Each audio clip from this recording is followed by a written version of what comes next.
Bienvenue dans une capsule vidéo produite par le Centre européen Robert Schuman et l'association Robert Schuman à Sichazel.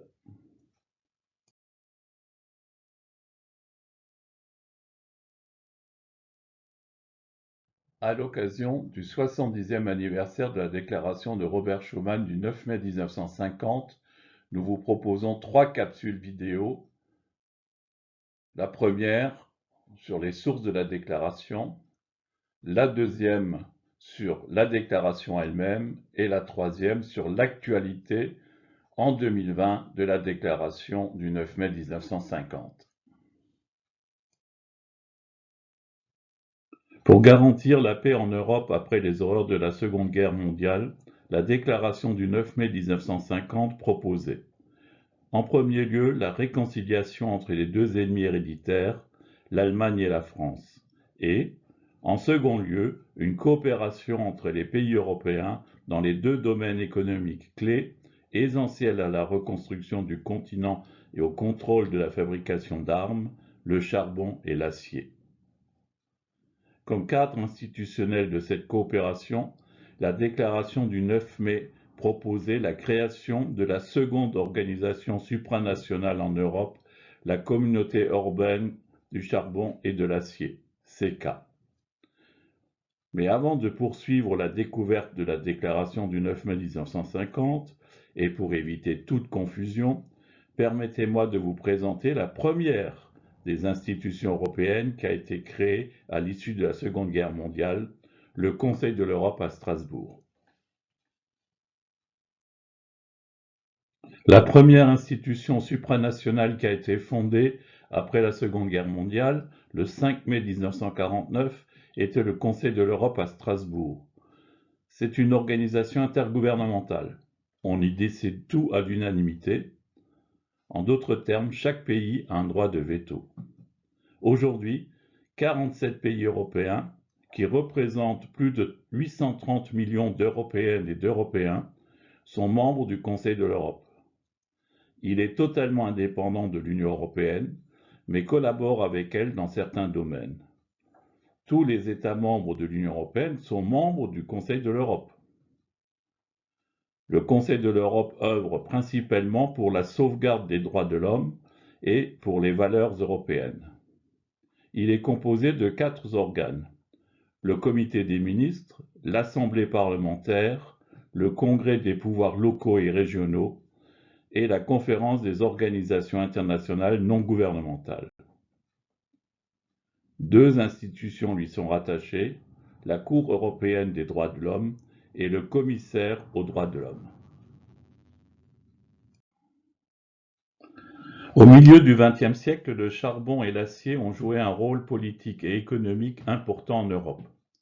En tant qu'élément essentiel des industries nationales de défense, du potentiel de guerre et de la croissance économique, ils étaient considérés comme des indicateurs du pouvoir de l'État.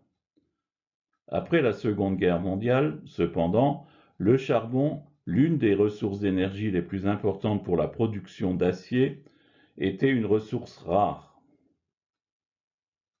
Dès la fin de la guerre, la France a suivi une politique visant à empêcher l'Allemagne à se remettre sur pied par la fragmentation territoriale et le désarmement.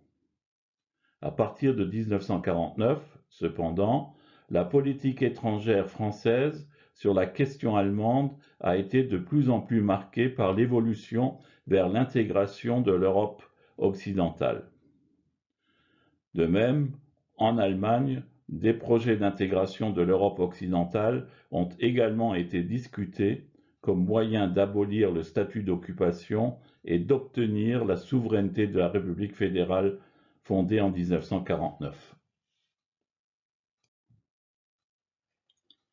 Le projet Monnet-Schuman va apporter une réponse simple mais convaincante à la question de savoir comment garantir la paix en Europe en combinant la difficile question allemande et la réflexion sur la nouvelle architecture politique de l'Europe après-guerre. En d'autres termes, que la nation française fasse confiance au peuple allemand dans sa volonté de reconstruire une démocratie par la création de la nouvelle République fédérale d'Allemagne. Jean Monnet a travaillé à partir de la mi-avril 1950 sur le projet qui a été annoncé plus tard par la déclaration du 9 mai. Ses principaux objectifs étaient d'assurer la paix et la sécurité par la réconciliation et l'unification européenne, la modernisation de l'économie et la stabilité. Cet objectif devait être atteint par l'établissement d'un marché commun du charbon et de l'acier et de conditions de production équivalentes pour la France et l'Allemagne. Mais l'élément réellement novateur de la déclaration Schuman est la création institutionnelle d'une nouvelle organisation politique européenne. Celle-ci impliquait un transfert de souveraineté à une haute autorité, aujourd'hui la Commission européenne, dotée de réelles compétences et indépendante de toute influence directe des États membres. Robert Schuman a vu une véritable opportunité pour la politique étrangère française dans le projet préparé par Jean Monnet. Ayant obtenu l'accord de principe du chancelier allemand Konrad Adenauer, puis du Conseil des ministres français au matin du 9 mai 1950, Robert Schuman présente la déclaration lors d'une conférence de presse au Quai d'Orsay. Ce texte, qui a marqué un tournant dans l'histoire européenne, a ensuite été connu sous le nom du ministre qui en a assumé la responsabilité politique. Trouver un moyen de garantir la paix en Europe dans l'après-guerre était une tâche difficile. Néanmoins, c'est précisément à cet objectif que la déclaration du 9 mai a tenté de répondre. Les deux premières phrases de la déclaration l'ont clairement fait comprendre. Elles disent « La paix mondiale ne peut être sauvegardée sans un effort de création proportionnel aux dangers qui la menacent. La contribution qu'une Europe organisée et vivante peut apporter à la civilisation est indispensable au maintien de relations pacifiques. » On peut donc dire, sans risque de se tromper, que la déclaration de Robert Schuman était, par essence, un projet de paix. Cela a d'ailleurs été souligné par le jour choisi pour présenter la déclaration, le lendemain du 5e anniversaire de la victoire sur le fascisme et le nazisme de 8 mai 1945. Le traité de Paris de 1951, instituant la CECA, a repris l'essentiel de la déclaration Schuman en plaçant la garantie de la paix en Europe au premier plan. Le 3 juin 1950, les 6 pays participants, Allemagne, Belgique, France, Italie, Luxembourg et Pays-Bas, ont annoncé le lancement d'une conférence intergouvernementale pour approfondir la proposition révolutionnaire française du 9 mai. Les pays ont accepté d'entamer des négociations pour des raisons à la fois politiques et économiques. Sur le plan politique, aucun pays ne voulait rester en dehors de l'Europe en développement représentée par la CECA. Sur le plan économique, l'Italie et les pays du Benelux, en particulier, cherchaient des solutions aux problèmes énergétiques dus à l'absence de charbon et à la mondialisation naissante, qui mettait les secteurs énergétiques européens sous la pression de sources d'énergie moins chères provenant de pays non européens. Ces négociations intensives, qui ont commencé en juin 1950 à Paris, ont duré près d'1 an. Alors que Jean Monnet avait conçu la Haute Autorité comme un petit organisme totalement indépendant et très puissant, les pays du Benelux en particulier ont exigé la création de divers organes démocratiques de contrôle. C'est ainsi que d'autres entités ont été ajoutées à la structure institutionnelle, notamment la Cour de justice, le Conseil des ministres, équivalent de l'actuel Conseil de l'Union européenne, et l'Assemblée parlementaire de la CECA, précurseur du Parlement européen.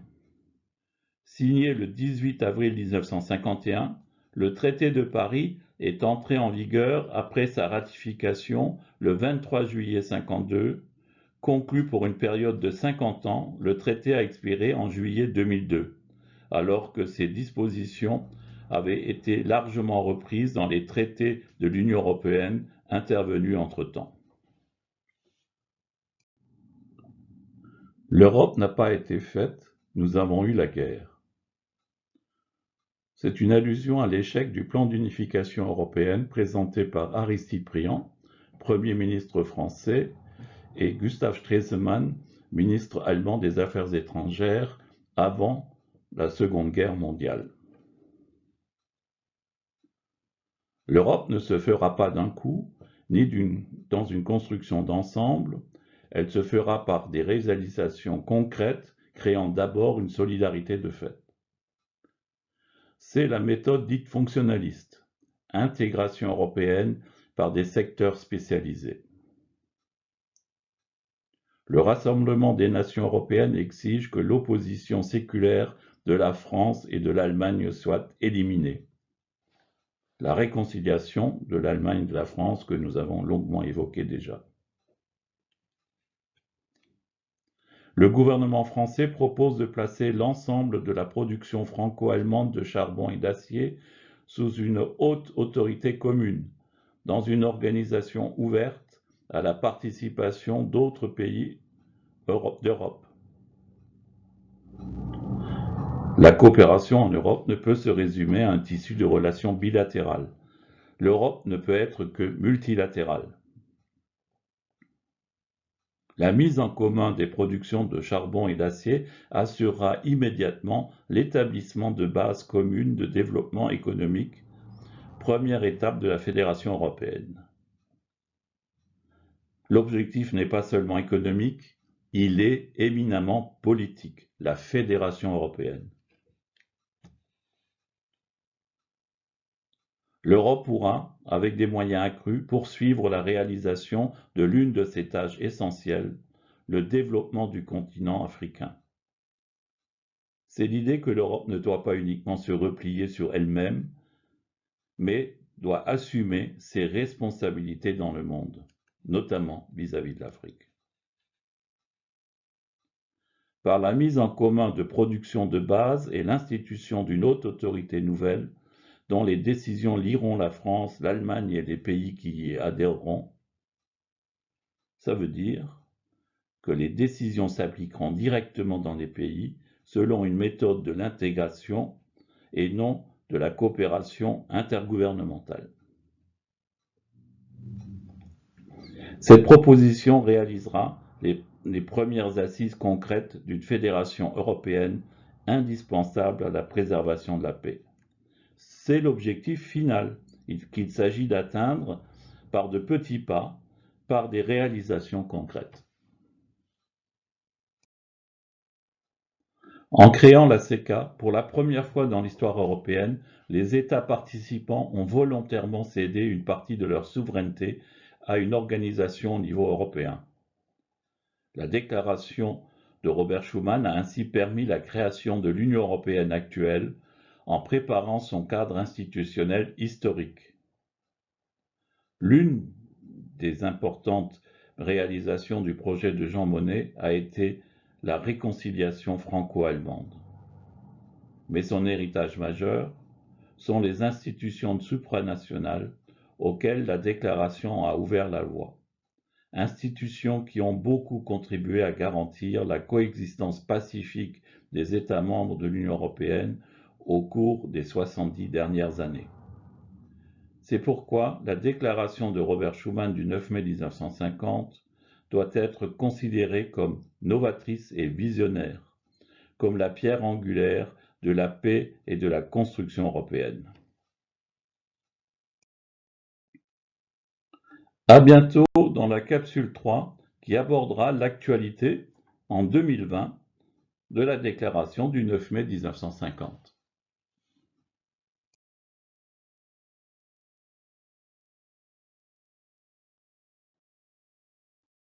Je vous remercie pour votre attention.